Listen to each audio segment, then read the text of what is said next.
Hello, everyone, and welcome to another episode of Aatif Rashid's Book Club. I'm Aatif Rashid, and this week we're going to be discussing Muriel Sparks' 1961 novel, The Prime of Miss Jean Brodie. Now, this is a wonderful little novel, very short, very compact, very concise, but very dense, full of quite a lot. This is a novel that's ostensibly just about a group of schoolgirls in Scotland in the 1930s, and the influence of one teacher on their lives, Miss Jean Brodie, a kind of nonconformist teacher at this all-girls school who pushes back against some of the conservative methods and styles of teaching. But the novel is about so much more than that. It's so much more than just a kind of Dead Poets Society style celebration of a rebellious, iconoclastic teacher. Instead, it's really a novel about fascism. It's a novel about the influence that a person can have on a young mind, both positive and negative. It's about time and the passage of time. It's about girlhood and womanhood, what it means to be a girl, what it means to be a woman, and what it means to be in one's prime, and what even is one's prime. And it's also about Calvinism and about Scotland. It's about the relationship between the individual and God. It's about providence. It's about predestination. So it is a remarkably dense novel, full of ideas, full of moral ambiguity, full of complexity. Very famously, it was made into a film in 1969, starring Maggie Smith as Miss Jean Brodie. Now, the film is excellent in its own right. The film itself, I believe, was based on a play. But the film is quite different from the novel in a lot of ways. Not fundamentally different, but different enough. The film collapses some of the characters together, combines some of them together. And obviously, the one thing that a film can't do, that a novel can do, is play with point of view and play with time. So, one of the singular features of this novel that you see almost from the very first page or the first chapter is the way the novel plays with point of view, especially in relation to time. So this is a novel that's told in a third-person, omniscient point of view. We have a narrator who kind of flits in and out of different characters' perspectives, different characters' heads, though we never, and this is important, we never enter Miss Jean Brodie's head herself. Miss Jean Brodie is always viewed from a distance, from the perspective of the different girls who are her pupils. So we kind of go back and forth between several of the different girls, although eventually we settle on Sandy as our protagonist, one of Miss Jean Brodie's pupils.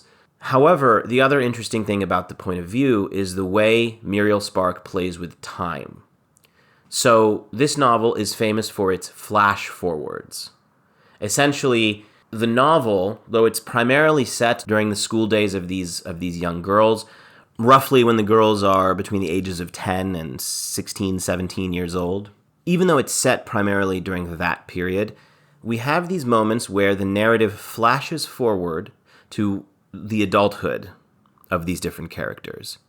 And in these moments, these are, I think, the key moments of the novel, and we're going to look at a lot of them as we analyze this novel. These moments kind of put into perspective the experience that these girls had as girls in school. And it's kind of a way for Muriel Sparks to show us the influence of this woman, Miss Brodie, their teacher, on their long lives. And also, it creates a literary effect that's sometimes called dramatic irony, when we know the fate of a character in the future, but the character in the present of the story does not know that.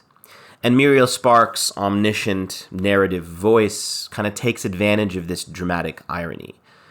You know, most famously, we learn very early, and we're going to look at this passage, that one of Miss Brodie's pupils, Mary McGregor, the one who's kind of described as the lump of the set, the one who's not the brightest, not the smartest, we learn in chapter 2 that she dies in a hotel fire in her early 20s. And basically, this makes us read everything about Mary McGregor that takes place in the present of the novel through the knowledge of her impending death. And it makes it very sad. It makes it very tragic. It's a way of creating tension that's very different from, I think, the traditional way we think of when we think of tension. A lot of times as writers, as readers, we always are concerned with this idea of tension. What creates tension in a story? Now, sometimes a lot of people will say not knowing where something is going creates tension, right? Surprise can be a form of tension.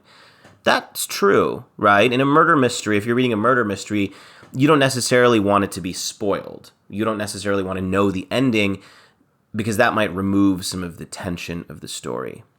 But I think a master storyteller can actually use knowledge of the future as a way of building and sustaining tension. And that's essentially what our narrator does here. She uses the future of these girls, the knowledge of where these girls will end up in the future, as a way of creating tension around the present storyline. In a way, I think this fits with the Calvinist themes of the novel. You know, the novel is set in Scotland. Scotland obviously is a country with a history that's really deeply connected to Calvinism. Calvinism, for those of you who don't know, is a variation of Protestantism originating with Jean Calvin in Switzerland, whose essential difference from other forms of Protestantism, such as Lutheranism, is this idea of, or Anglicanism, is this idea of predestination. Predestination basically says that there are a certain group of people who are the elect, and they have been chosen by God and have already been predestined to have a positive future. And predestination is always tricky because, it leads you to wonder, well, okay, if God has already predetermined the ending, why should we try at all as human beings? If we have no free will to determine our futures, why should we try at all? Well, the irony is actually in a lot of countries where Calvinism and what's later called Puritanism in the English context, in a lot of countries where this dominated, predestination did not stop people from working hard or trying to be good Christians. If anything, it actually reinforced that, because the idea was, well, how do you know if you're predestined? How do you know if you're one of the elect? It's going to be evident in your ordinary life. You're going to see it manifest in your ordinary life. This is what leads to things like the Puritan Protestant work ethic that we see in the United States. Since Puritanism, right, variation of Calvinism, was the dominant religion of New England for the colonial period, for a good section of the colonial period.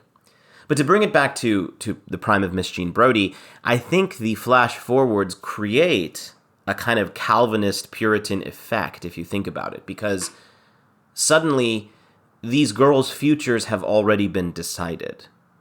These girls' futures are predestined. We know where Mary McGregor will end up. We know she's going to die in a hotel fire. We know Sandy will eventually become a nun. We know various things about the other characters who we meet. And this creates a different sort of tension in the novel. And I think it's very astute and intelligent of Muriel Spark to do this, because it also connects to Sandy's own tension with Miss Jean Brodie. So Sandy's central tension with Miss Jean Brodie centers on this idea of Calvinism and predestination. In one of the key lines of the novel that gets quoted a lot, Sandy basically says about Miss Jean Brodie, she thinks she is Providence. She thinks she is the God of Calvin. The idea is basically that Sandy resents the way Miss Jean Brodie treats her students like the Calvinist God, a group of the elect whom she has chosen to succeed, whom she has chosen and selected from the rest of the pupils to become great in the future. And of course, the irony is Miss Jean Brodie is not God, and she gets it wrong in many cases. She is wrong about the character of Rose Stanley, who we're going to talk about, who Miss Jean Brodie hopes will come to embody some of her own values and virtues. And she's obviously wrong about Sandy. She doesn't realize that Sandy actually fundamentally dislikes her, and that by the end of the novel, Sandy is the one who decides to betray her. So Miss Jean Brodie is wrong about a lot of her pupils, and kind of wrong about the future. And I think Muriel Spark uses the flash forwards to kind of show, almost in contrast to Miss Brodie, well, here's how the future really looks for these girls. Many of them are not necessarily going to be the elect. I think in some ways the structure of the novel mirrors Calvinism, partly as a way for Muriel Spark to critique Miss Brodie as a character. Muriel Spark herself was Catholic, converted to Catholicism, and a lot of people interpret this novel through the lens of her Catholicism.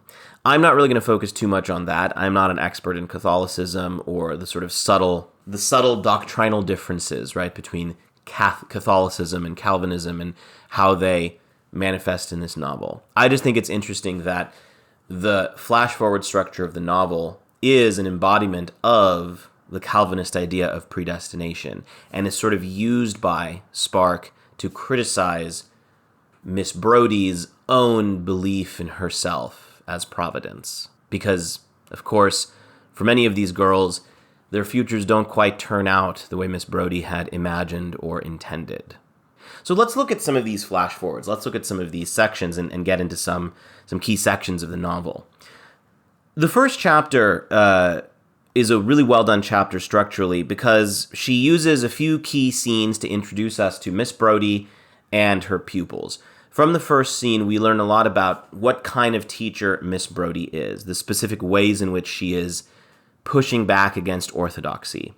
You know, when she teaches them history, she's not teaching them history from the textbook. She's talking about her own experiences, and specifically, she's talking about the kind of love story she had with this man, Hugh, who died during World War I. This reveals to us a lot about the way Miss Jean Brodie teaches. She teaches, for her, personal experience matters a lot more than what you might get from textbooks, what you might get from technical instruction. Miss Jean Brodie she believes in the spirit, she believes in the soul. She is, you could argue, romantic as a teacher. She believes in a romantic approach to teaching. And later we're going to see how this romanticism sort of curdles a little bit into fascism.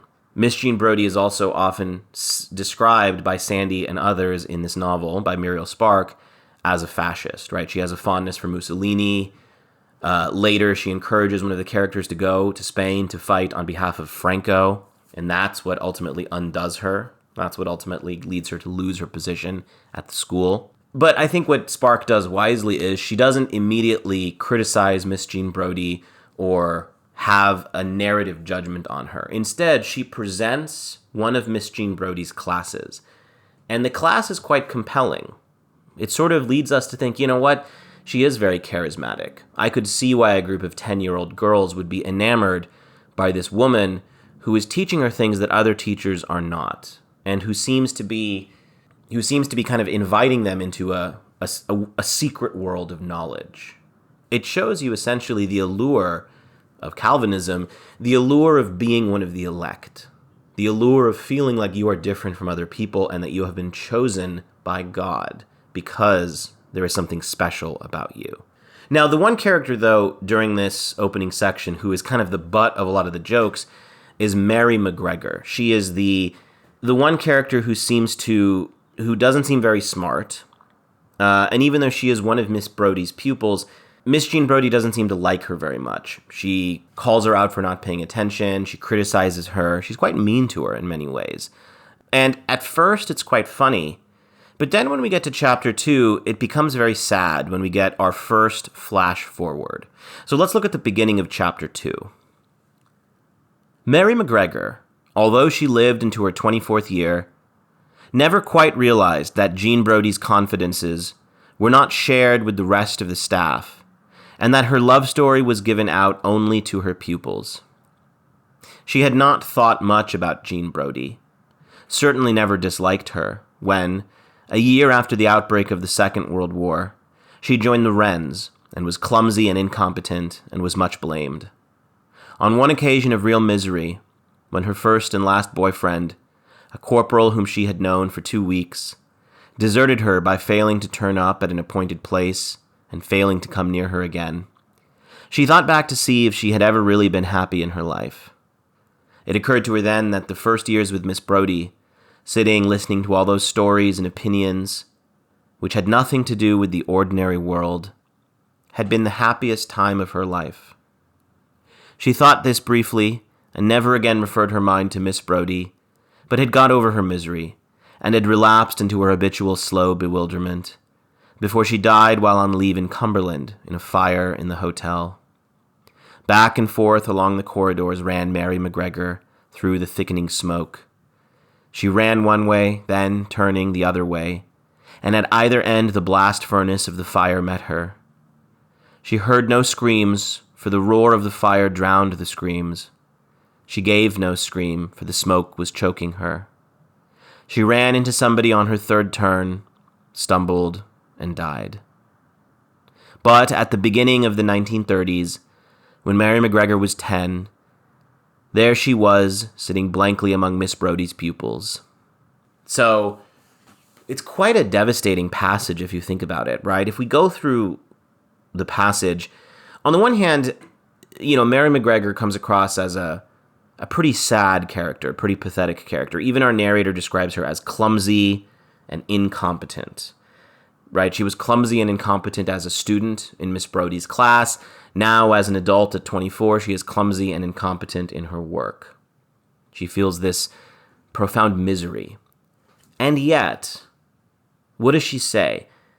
When she has her occasion of real misery, right, when her boyfriend basically stands her up, she thinks about when she was happiest in her life, and she thinks of Miss Brodie's class. And what does it say? It occurred to her then that the first years with Miss Brodie, sitting listening to all those stories and opinions which had nothing to do with the ordinary world, had been the happiest time of her life.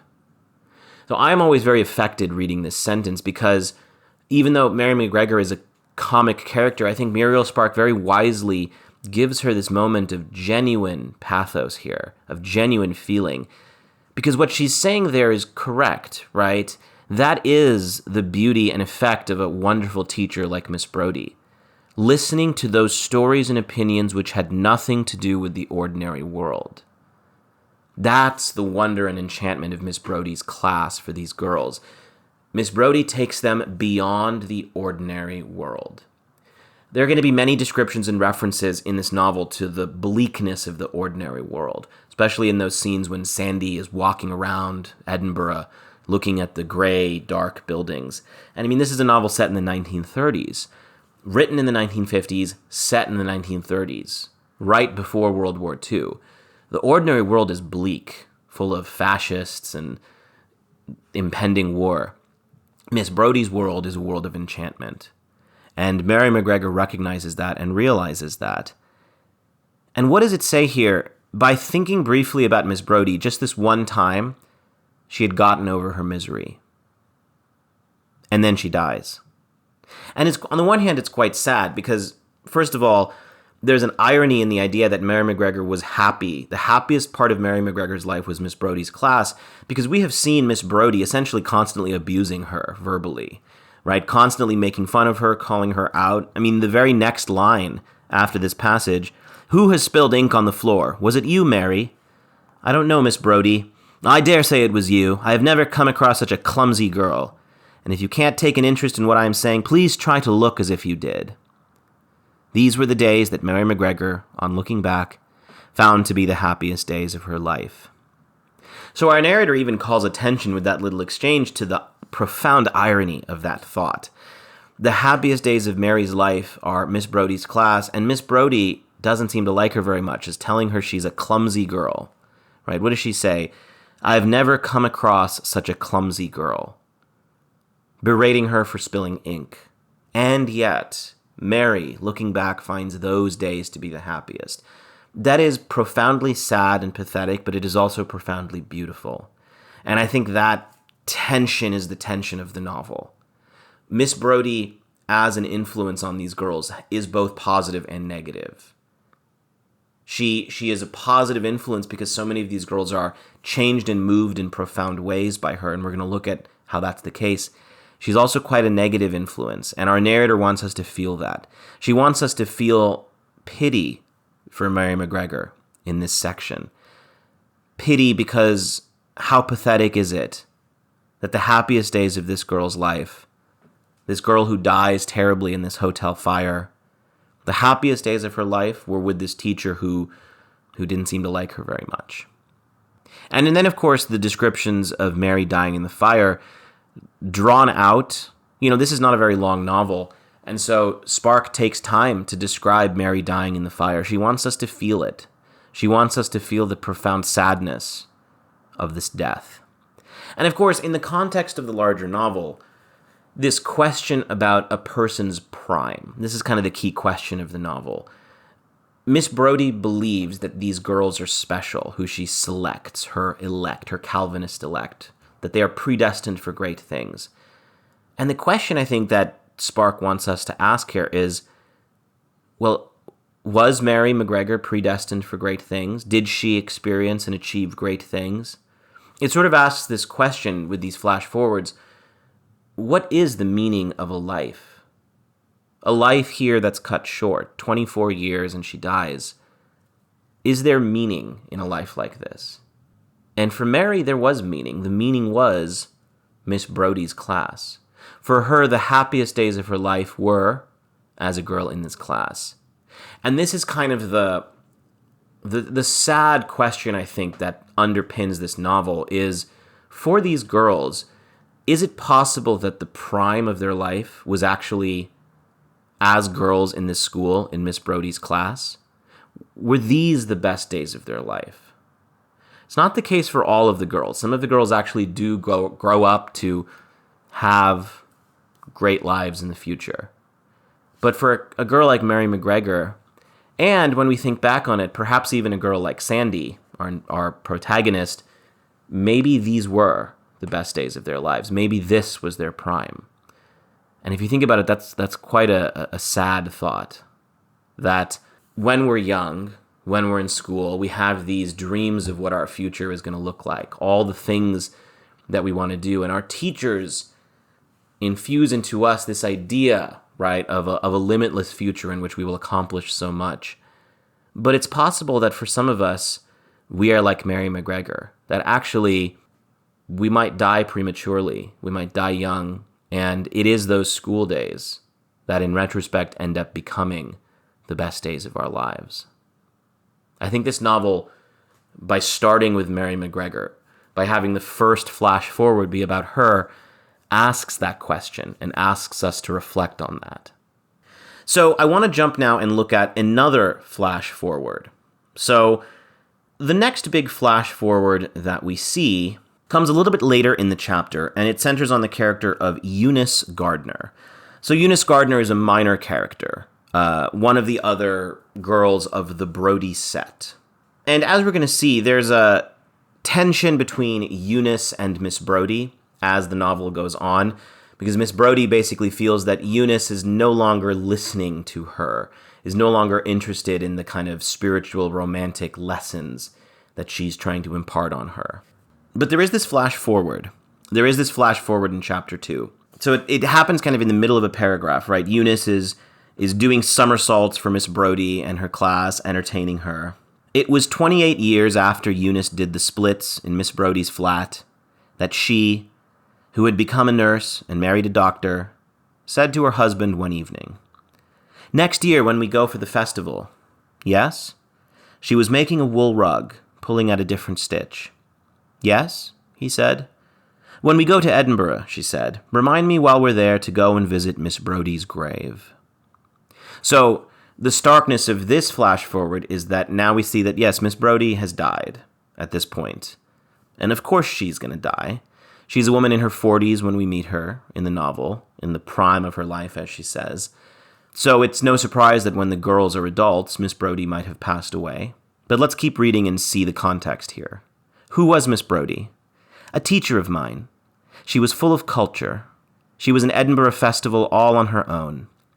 She used to give us teas at her flat and tell us about her prime. Prime what? Her prime of life. She fell for an Egyptian courier once on her travels and came back and told us all about it. She had a few favorites. I was one of them. I did the splits and made her laugh, you know. So Eunice is calling attention to the fact that she was a favorite. She was one of the elect, right? She was one of Miss Brodie's elect. But of course, there's a kind of darkness to this passage because Miss Brodie is dead now. And she's talking about her in the past tense. And It's a profound melancholy because it contrasts with the vivacious spirit of who Miss Brodie was earlier in this scene, her personality in the classroom. Continuing on, her husband says, "I always knew your upbringing was a bit peculiar." But she wasn't mad. She was as sane as anything. She knew exactly what she was doing. She told us all about her love life, too. Let's have it then. Oh, it's a long story. She was just a spinster. I must take flowers to her grave. I wonder if I could find it. When did she die? Just after the war. She was retired by then. Her retirement was rather a tragedy. She was forced to retire before time. The head never liked her. There's a long story attached to Miss Brodie's retirement. She was betrayed by one of her own girls. We were called the Brodie set. I never found out which one betrayed her. So what does that flash forward reveal to us? I mean, it's quite interesting, right? What we see is that years and years later, after Miss Brodie is dead, Eunice is still thinking about her. Eunice, who is now married, who has what seems like a relatively conventional life. She's a nurse, married to a doctor. She seems happy. They're going to the festival in Edinburgh. And she still thinks about Miss Brodie, and she still thinks about the stories she told.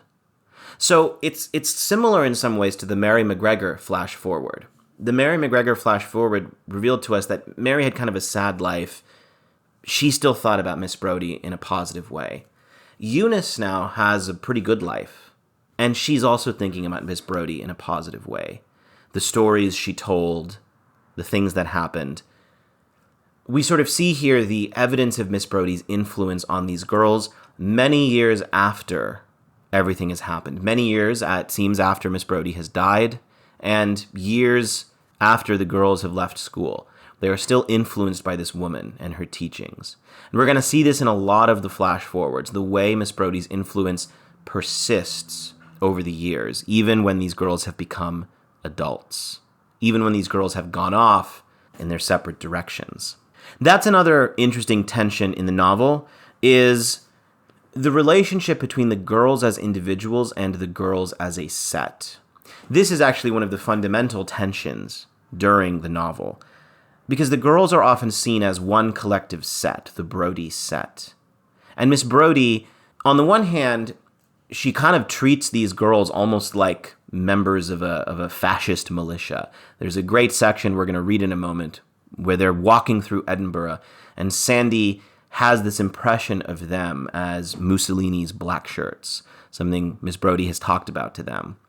At the same time, Miss Brodie is very much an advocate of what she calls individualism. She opposes what she calls the team spirit.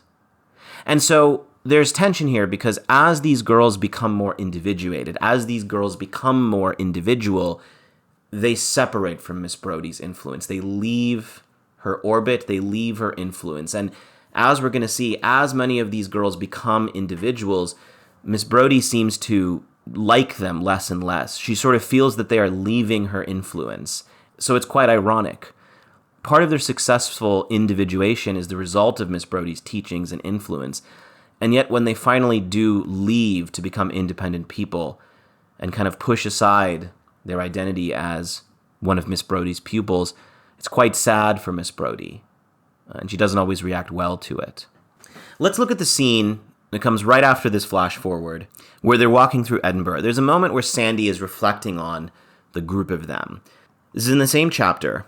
Sandy looked back at her companions and understood them as a body, with Miss Brodie for the head. She perceived herself, the absent Jenny, the ever-blamed Mary, Rose, Eunice, and Monica, all in a frightening little moment, in unified compliance to the destiny of Miss Brodie, as if God had willed them to birth for that purpose. So that's a key passage because, again, what is Sandy feeling? It is important to note Sandy is described as the one character whose family is English rather than Scottish, and so there's already a little distance between her and the others, and her and Miss Brodie in particular. But what is Sandy feeling there? She perceives them all as one body with Miss Brodie as the head. A very fascist image, very fascistic image. We have a lot of images associated with fascism in this novel, which makes sense for a novel set in the 1930s. But the key idea here is that this unity, this fascism, is also connected in some way to Sandy's relationship to Calvinism. Throughout the novel, Sandy is going to resent what she sees as Miss Brodie's Calvinistic approach to herself and her pupils, this sense of control that she tries to wield over her pupils, as if God had willed them to birth for that purpose. I mean, essentially what Sandy is rebelling against here is the idea of predestination, the idea that they have been chosen by Miss Brodie for some special purpose. And Sandy doesn't like that. They want to be individuals. Sandy wants to be an individual. She wants to be herself. And in the end, she's going to achieve that. And the irony and complexity of the novel is that the rebellion that she undertakes against Miss Brodie was only possible because of Miss Brodie's influence, because Miss Brodie taught them to be individuals, to be different, to push back and challenge authority. Right? Miss Brodie was pushing back and challenging the authority of the school, and she ironically teaches her girls eventually to push back against her, because she is also, as Sandy sees here, a figure of authority, a version of God. Okay, jumping ahead, let's look at a few more of the flash forwards, a few more of the interesting sections. There is a flash forward in which we learn that Sandy becomes a nun. Sandy converts to Catholicism and becomes a nun. So towards the end of this section, we're not going to read the whole section because it's quite a long flashback where Sandy kind of reflects on Edinburgh and how different it was for her than other people. But at the very end of this section, this man that she's talking to, he asks her about her influences. The influences of one's teens are very important, said the man. Oh yes, said Sandy, even if they provide something to react against. What was your biggest influence then, Sister Helena? Was it political? Personal? Was it Calvinism? Oh no, said Sandy, but there was a Miss Jean Brodie in her prime. So the key thing there is that, what does he say? What does Sandy say in response to his question about influences? Influences are important even if they provide something to react against. And then he asks, well, who was your influence? Who were you reacting against? Miss Jean Brodie in her prime. So far we've seen how Miss Jean Brodie has influenced all of these girls, Mary McGregor, Eunice Gardner, now Sandy, who is reacting against Miss Jean Brodie. And of course, ultimately we learn that Sandy is the one who betrays Miss Jean Brodie. Sandy is the one who basically, by the end of the story, tells the principal that Miss Jean Brodie was teaching them about fascism, and this is enough to get her fired. And so we sort of see hints of that, hints of this dissension between Sandy and Jean Brodie here. So, jumping ahead a little bit, let's look at some of the other flash forwards. Again, there's even though this is a very short novel, a very condensed novel, it's so dense, it's so filled with passages full of meaning, we could spend a long time reading so much from here. I want to look at this one section where our narrator at the beginning of chapter 3 kind of reflects on Miss Brodie as a social type.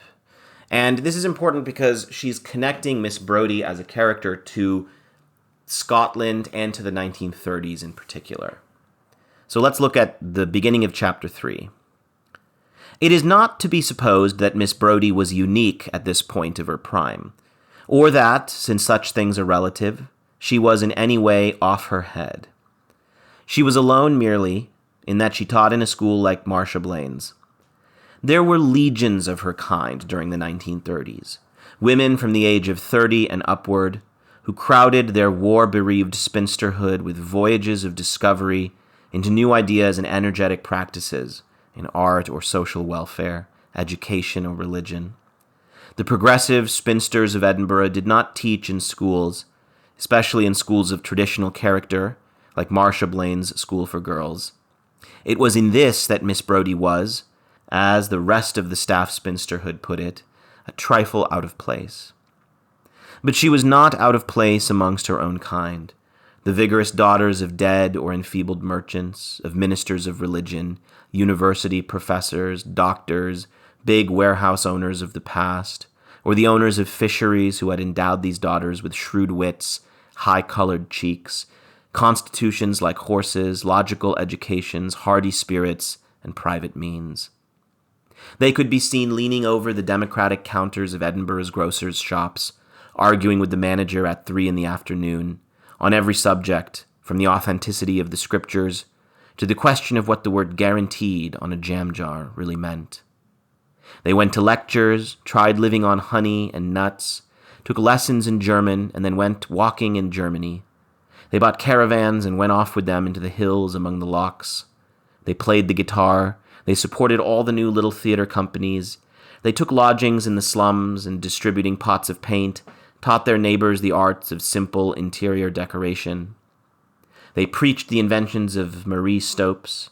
They attended the meetings of the Oxford group and put spiritualism to their hawk-eyed test. Some assisted in the Scottish nationalist movement. Others, like Miss Brodie, called themselves Europeans, and Edinburgh a European capital, the city of Hume and Boswell. So, what is this long passage describing? It's putting Miss Brodie in context, which I think is really important. Remember something we've said a lot on this podcast. The greatest novels, one of the reasons they are so great, one of the reasons they resonate and last and continue, is that these authors are in conversation with the time periods that they grew up.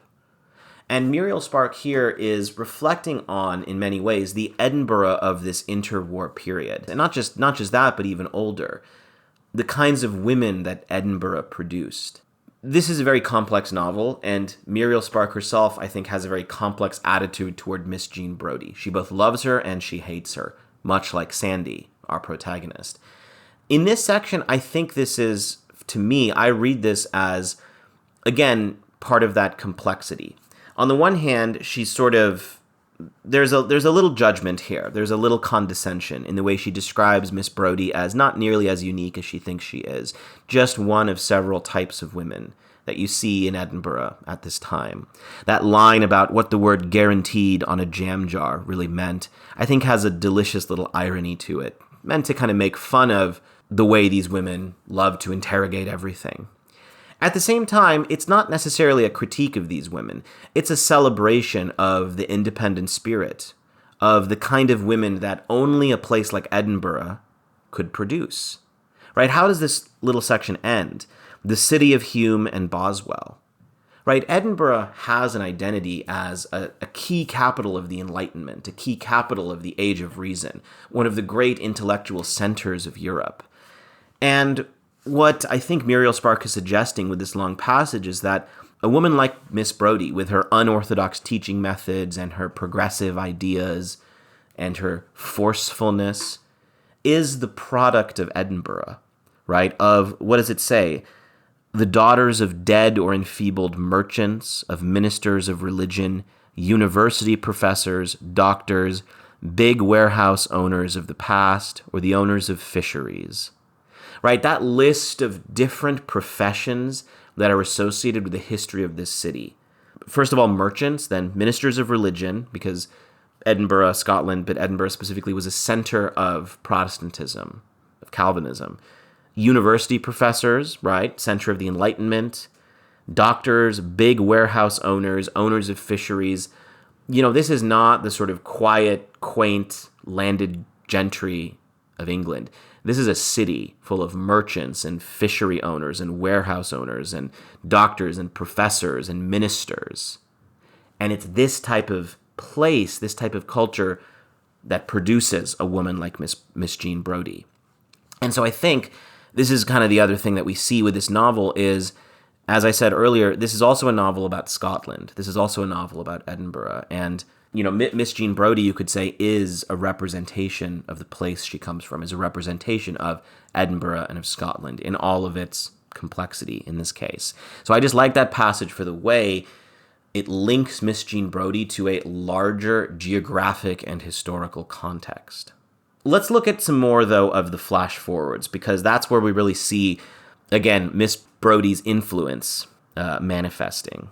So there is a section that's quite sad where we see a flash forward to Sandy talking to Miss Brodie, and we basically see at this point that Miss Brodie is past her prime, right? Because the whole question is, you know, Miss Brodie feels that in these years during which the novel is set, while these girls are, you know, between the ages of 10 and 17, that this is Miss Jean Brodie's prime, when she is in her 40s. And, we see her basically, much of the novel, the second half of the novel especially, is taken up with two different potential love interests that Miss Jean Brodie has. The two of the teachers at the school, Teddy Lloyd and Gordon Lowther, right? The art teacher and the music teacher. And she kind of bounces back and forth between these two for a little bit. But let's look at this passage kind of in the middle of chapter 3.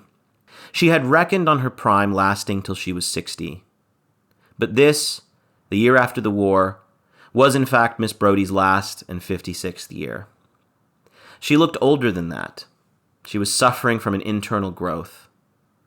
This was her last year in the world, and in another sense, it was Sandy's. So Miss Jean Brodie and Sandy are talking, and that's quite a sad passage because we learn that Miss Brodie died relatively young. She died at 56 from some sort of cancer, from some sort of internal growth, that her prime was cut short. And so, again, it creates this tragic feeling for the rest of the novel. In the same way that learning about Mary McGregor's death at 24 creates this tragic cast every time we see her again, now, from this point, this is about midway through the novel, from this midpoint of the novel, every time we see Miss Brodie in the future, we're going to know that she's going to be dead at 56, right? That her prime is possibly already over, right? And that's the other tragedy, the tragic aspect of this novel is Miss Brodie thinks she is just beginning her prime and that she has many years ahead of her. And what she doesn't realize is that she might already be past her prime. And so, again, it's Muriel Sparks using these flash forwards to comment on the kind of intensity and brutality of time, right? These characters think their futures are all before them. They think even Miss Brodie thinks her future is all before her. And what Muriel Spark is reminding us through these flash forwards is that that's not the case. That these characters do not realize what the future has in store for them. And if you think about it, that makes complete sense because this is a novel written in the 50s about the 30s. The people of the 30s were about to experience World War II, the most devastating and horrifying war that world history has ever seen, human history has ever seen. They were not prepared. They had no idea what the future would bring. Implicitly, then, I think this is also a novel about World War II, even though World War II is only really referenced tangentially. Hitler and Mussolini referenced tangentially. Fascism referenced tangentially. The Spanish Civil War makes an appearance towards the end of the novel. But even though it's only referenced tangentially, I think the looming presence of the war as this big event between the present storyline and the flash forwards, and also between when Spark wrote this novel and when it's set, that is this unknowable future. That is this future that throws everything into confusion and throws the characters' dreams in a different direction.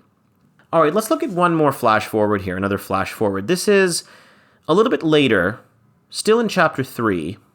This is perhaps my favorite flash forward. So this is a flash forward from the perspective of another minor character, Jenny. This is actually in chapter 4. So Jenny is another character. At the beginning, she's just Sandy's close friend. They speak a lot, they talk a lot. Much like Eunice and much like Monica, she's kind of another minor character in the Brodie set who gets these kind of key moments. And I want to look at this moment where we get a flash forward to Jenny's future, right? Jenny and Sandy are constantly talking about Miss Jean Brodie's sex life. That's kind of their big obsession. They're kind of interested in, who is Miss Jean Brodie sleeping with? Is she sleeping with anyone? That as little girls, they're sort of fascinated, right, by this aspect of the adult world. And now they're in the senior school and they're reflecting. And Jenny says, I feel I'm past it, in reference to, thinking about what Sandy calls sex research, right? Learning more about sexuality. This was strangely true, and she, referring to Jenny, she did not again experience her early sense of erotic wonder in life until suddenly one day, when she was nearly 40, an actress of moderate reputation married to a theatrical manager. It happened she was standing with a man whom she did not know very well, outside a famous building in Rome, waiting for the rain to stop.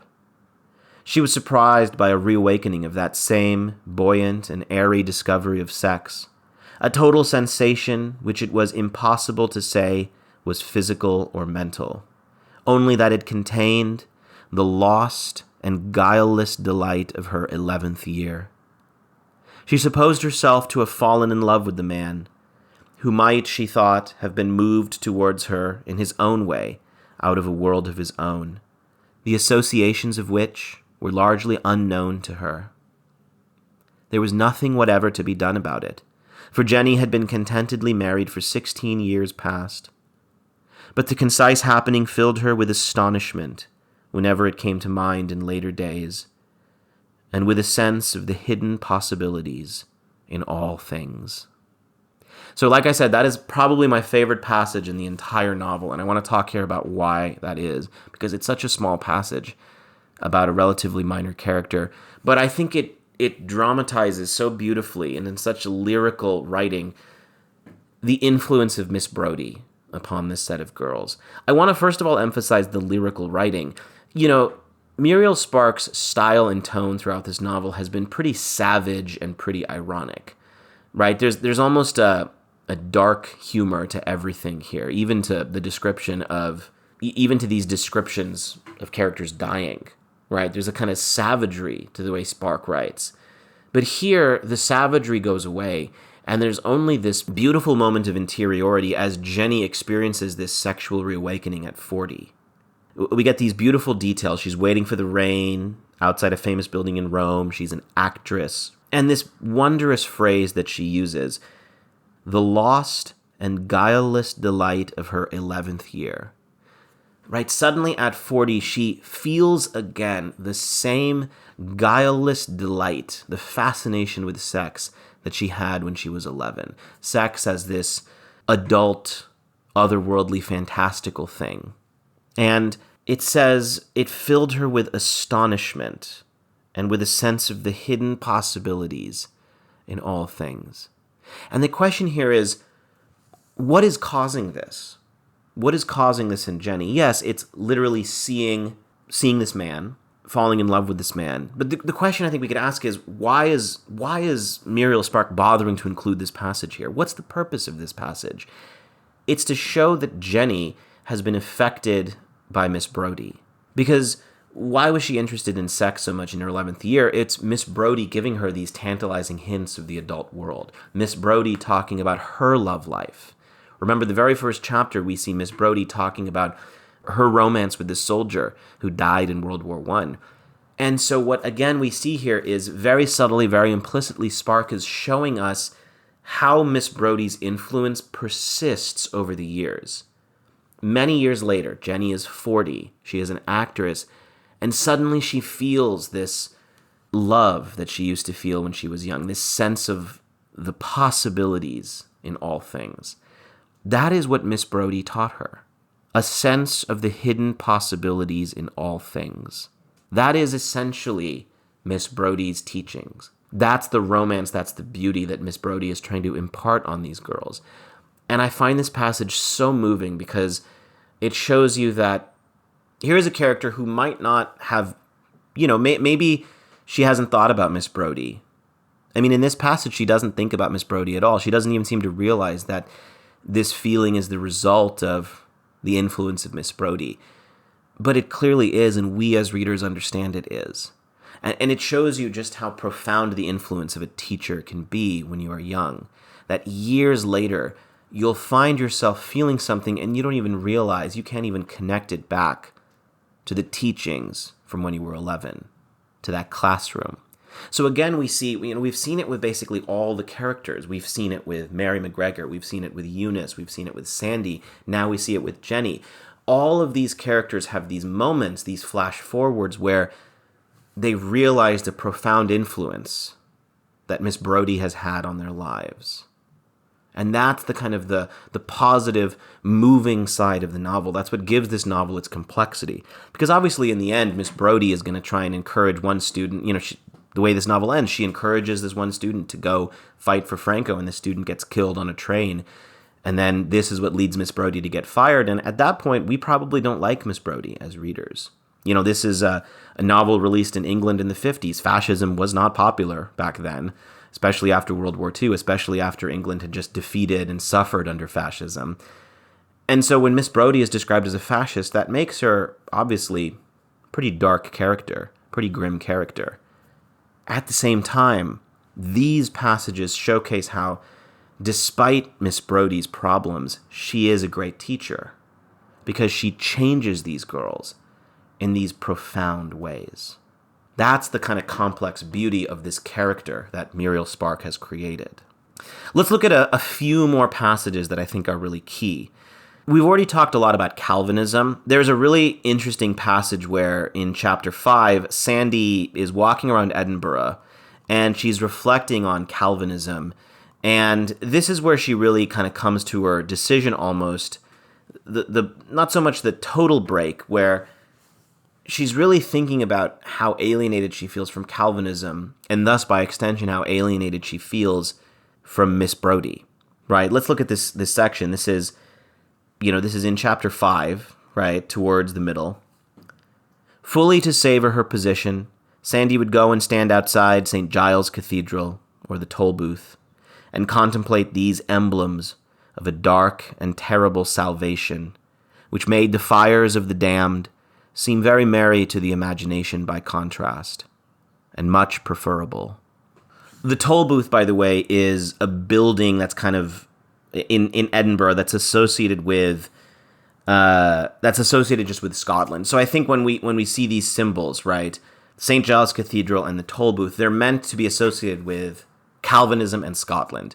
And what does she associate these with? A dark and terrible salvation that made the fires of the damned seem merry. I mean, that is a deep indictment of Calvinism. That is a knife twisting. She's basically saying that Calvinism's promise of salvation is dark and terrible, and that the hellfire is preferable. The fires of hell are preferable to her. She is rejecting Calvinism. And remember, Calvinism is Miss Brodie. She is rejecting Miss Brodie in this scene. She is saying she does not want to be saved by Miss Brodie. She does not want that salvation because she wants to be herself. There's so many complex reasons why Sandy is turning on Miss Brodie, and it's detailed. It's the whole progress of her character in this section, in this middle section. But it has to do with her rejection again of Miss Brodie's overbearing influence. Sandy wants to be an individual like so many of us do. And sometimes, in order to be an individual, we have to get rid of the person who's influenced us the most. In this case, Sandy has to turn on Miss Brodie in order to become the individual that Miss Brodie ironically wants her to be. And that's what we sort of see happening in this section. Now, the other character I want to talk about, the other really interesting character is Rose. So Rose is always mentioned. We don't get much of Rose. Rose is kind of mentioned in passing as a character who later becomes famous for her sex appeal. That's the main thing that's emphasized about Rose. And that's mostly just dropped in as a joke. Later, we see that Miss Brodie basically wants Rose to sleep with the art teacher, to sleep with Teddy Lloyd. Rose is posing for Teddy Lloyd for his paintings. Miss Brodie is in love with Teddy, but he's married and he's Catholic, so he's not going to get divorced. And so she basically says, well, she wants Rose to sleep with Teddy, and that's going to be, in this twisted way, Miss Brodie's influence, right? That Rose is going to basically embody Miss Brodie as she has this affair with Teddy. And what's fascinating is Rose does not sleep with Teddy. Rose does not do what Miss Brodie thinks she's going to do. There's a wonderful line, kind of towards the end, where we don't really get much of a flash forward for Rose, but we do get this moment where the rest of Rose's life is described. You know, Rose is the most beautiful of Miss Brodie's students, the most aesthetically perfect. That's why Teddy is painting her. And it's emphasized a lot that she looks like Miss Brodie in certain undefinable ways, even though physically she's very different. She's blonde. Miss Brodie is dark-haired. That when Teddy paints Rose, you can see the resemblances to Miss Brodie. So Miss Brodie, by the end of the novel, has put everything into Rose, has basically staked everything on Rose, and essentially sees Rose as her way of living her youth again, of being with Teddy. I mean, it's quite twisted, but that's what Miss Brodie has become by this endpoint. But let's look at this section where we get kind of a description of what happens to Rose in the future. It describes Rose's father, right? And it says Rose's father is this big, jolly, handsome, masculine man, right? He's a cobbler. And it basically suggests that his influence is actually bigger on Rose's life than Miss Brodie's. And there's this great section at the end here. It says, and Rose, instinctive as she undoubtedly was, followed her instinct so far as to take on his, that's her father's, hard-headed and merry carnality, and made a good marriage soon after she left school. She shook off Miss Brodie's influence as a dog shakes pond water from its coat. That is a fantastic sentence that just describes the simplicity with which Rose shakes off Miss Brodie's influence. I think this is wonderful. This is right towards the end of the novel, so we're almost at the end. We have seen all these characters who have been influenced by Miss Brodie. Mary McGregor, Eunice Gardner, Sandy, Jenny. Rose has not been influenced by her. What does it say Rose does? She shakes off Miss Brodie's influence as a dog shakes pond water from its coat. I think it's the final little piece of magic of Muriel Sparks' novel that not everyone is going to be influenced by Miss Brodie. Rose is also one of the elect, and perhaps she is the most important of the elect because Miss Brodie has invested all of this expectation in her. She says no. And she doesn't say no in the way Sandy says no. Sandy rejects Miss Brodie's influence, but in doing so really embodies it almost more than any of the other characters. And we're gonna look at the ending and Sandy's ending in a moment. Rose rejects Miss Brodie's influence offhandedly. She shook off Miss Brodie's influence as a dog shakes pond water from its coat. This is not how Sandy shakes off Miss Brodie's influence. Sandy struggles and wrestles with Miss Brodie's influence. Sandy agonizes over how to shake off Miss Brodie's influence. Rose does it instinctively. And it's just a lovely contrast between Rose and the rest of the girls in the set, who are all, as we've seen in one way or another, influenced by Miss Brodie. So then let's look at the ending now. How does this all end? The final section is interesting, right? We come back to Sandy as a nun. She's reflecting on everything. She's reflecting on what happened. And a lot of the girls come to visit her. And they talk about the different things that have happened to them. We have Jenny, who comes and talks about falling in love with a man in Rome. Let's look at this moment. What does Jenny say? She told Sandy about her sudden falling in love with a man in Rome, and there being nothing to be done about it. Miss Brodie would have liked to know about it, she said, sinner as she was. So Jenny is talking to Sandy again about the key moment of her life that demonstrates Miss Brodie's influence. Eunice comes to visit her, and Eunice talks about visiting Miss Brodie's grave, as we saw in Eunice's flash forward. I found Miss Brodie's grave. I put some flowers on it.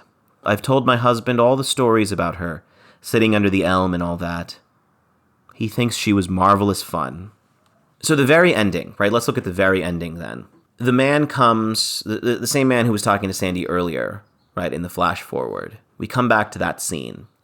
And it reminds us of Sandy's book, right? The idea is Sandy wrote this book called The Transfiguration of the Commonplace, a kind of book of psychology that has made her famous. Now, this is interesting. Muriel Spark doesn't really go into what is in Sandy's book or what it's about.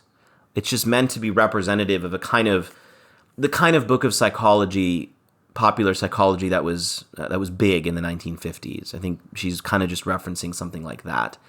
But let's think about that phrase, the transfiguration of the commonplace. I mean, in a sense, that is a description of what has happened to these girls under Miss Brodie's influence.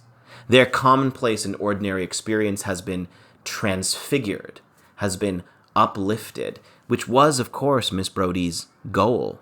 And we see that despite her complications, despite her fascism, despite the thing that brought her down, despite the fact that she died at 56 and that her prime did not last as long as she wanted, that she has in fact transfigured these girls, that she has changed them and transformed them, even Sandy at the end. Right? What does it say? Sandy clutched the bars of her grill more desperately than ever. In that gesture, which we see Sandy make several times in these flash forwards as a nun, we see the anxiety that Sandy seems to feel whenever she thinks about Miss Brodie. What were the main influences of your school days, Sister Helena? Were they literary or political or personal? Was it Calvinism? So we get a repeat of the same question from earlier. Sandy said, there was a Miss Jean Brodie in her prime. So Muriel Spark repeats the same conversation again at the end. Why does she do this?